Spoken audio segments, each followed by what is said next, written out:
Exact ક્યારે એ મોમેન્ટે આપને realise થયું કે okay we need to start this kind of trust કે what was that eureka moment જેને કહીને કે એવો કયો મોમેન્ટ આપને એમ થયું છે ધ ઇનોગ્રલ યર 2007માં આઈ થિંક વી સ્ટાર્ટેડ તો એ કયું મોમેન્ટ હતું જ્યારે આપણે થયું કે we should start charitable trust like this?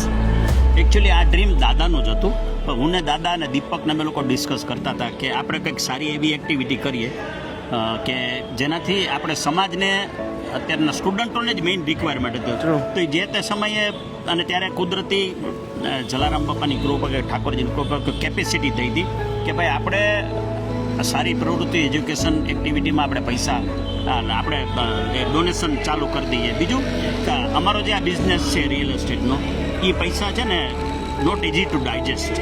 એ પૈસામાંથી સર્ટન પોર્શન કાઢી અને સારી એક્ટિવિટીમાં આ એજ્યુકેશન સિવાયની ઘણી બધી એક્ટિવિટી સાકાર ચેરિટેબલ ટ્રસ્ટ કરે છે. તો એ ત્યારે એવું નક્કી કર્યું કે આપણે કંઈક, અને એકચ્યુઅલી આ વિચાર દાદાનો જ હતો કે આપણે જ્ઞાતિ માટે કે સ્ટુડન્ટ માટે કંઈક સારી એક્ટિવિટી કરીએ.